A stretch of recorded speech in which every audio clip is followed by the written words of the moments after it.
Siapa tidak kenal dengan penghibur luar biasa Anita Sarawak? Beliau bukan sekadar penyanyi, malah merupakan sebutir bintang yang pernah menyinari pesada antarabangsa. Ini adalah beberapa fakta menarik tentang beliau yang mungkin anda belum tahu.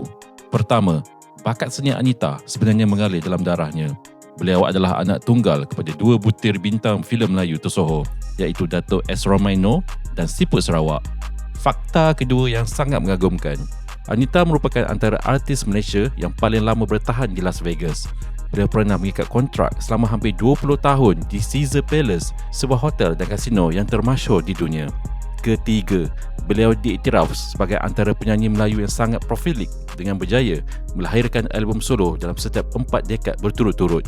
Kerana kehebatan persembahannya, beliau pernah dipilih sebagai Dewi Utama atau The Top Diva di Asia. Walaupun telah menghilangkan diri daripada radar media sejak tahun 2012, nama Anita Sarawak tetap kekal sebagai legenda dalam industri hiburan. Like, share dan subscribe untuk lebih banyak kisah menarik.